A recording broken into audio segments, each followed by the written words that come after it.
What's up, Mortgage Shots peeps? I haven't been here for a while, but I've been sick as a dog. But I gotta tell you, I had to come back with this because this pisses me off so much. Now, this is an old story, but I have a question. How in the hell is this not a major headline story in our country now or ever? So here's how it goes. Dianne Feinstein, she's a senator from my state of California, and she's been a senator in D.C. for 25 years. Kind of like how if you do 25 years in the pen, it only teaches you how to be a better criminal. Just saying. Well, I'm just going to get to the point. Dianne Feinstein is married to this guy, Richard C. Bloom.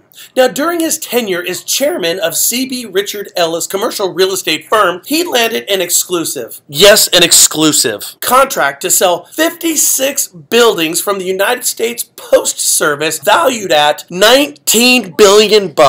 Exclusive. So now the commission for Senator Feinstein's husband, Richard C. Bloom, and his company is about $1 billion on his exclusive contract. Now, understand this happened in March 2011, and Bloom since then has quietly stepped down as chairman, and he's only serving on the board. Which, let's face it, I gotta tell you, his timing is freaking great, because if and when the story ever breaks, he won't look as culpable, but we'll know better. Because he was the main dude, the fat cat, the big kahuna, the chairman, when they got a $19 billion U.S. government contract to sell real estate. Oh, and for you real estate agents out there, I know what you're thinking right now. And yes, he's getting a 6% commission. It's a pretty sweet deal, huh?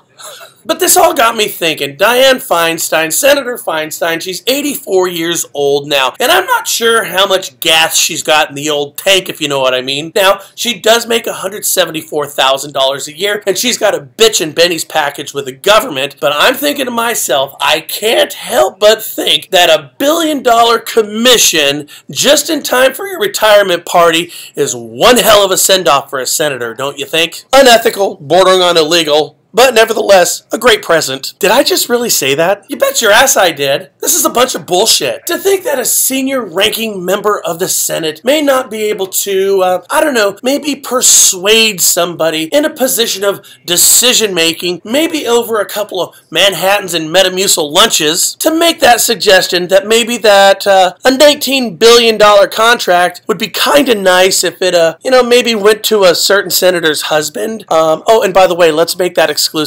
Oh, and by the way, can I get another martini, please? I mean, give me a break. Now, Senator Feinstein, she is on record, and she said, to be clear, Congress has no role in choosing which real estate services company is retained by the United States Postal Service, and no decision-making role in which post offices to keep open. Oh, yeah? Well, that is one hell of a lucky break for you and your husband that you landed a $19 billion deal right before you're going to retire from your constituents. And let me give you a little perspective on this. Feinstein's been in D.C. for 25 years.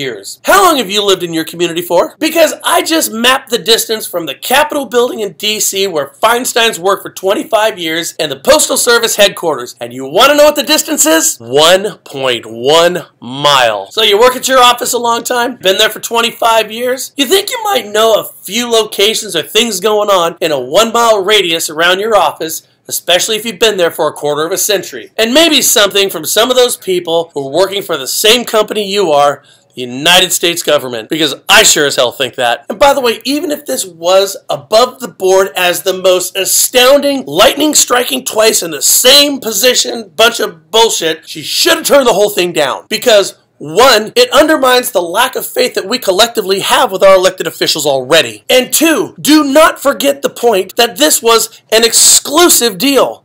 $19 billion in real estate contracts on 56 buildings across the country. You think you might have wanted to vet that with a couple of different real estate companies to get a better deal. But no, they didn't. It went to a 25-year senator's husband. I know you real estate agents out there are thinking, I should have married a senator. You didn't. You're just going to have to work ethically and hard. But if you think that our elected officials should be held to the same standards that they hold you to, then you owe it to yourself and the industry that you love and serve so much, that being real estate, to share this video with everybody that you know so you can shed light on what these people are doing right now, because it's got to stop. Hold Congress accountable, especially when it comes to real estate.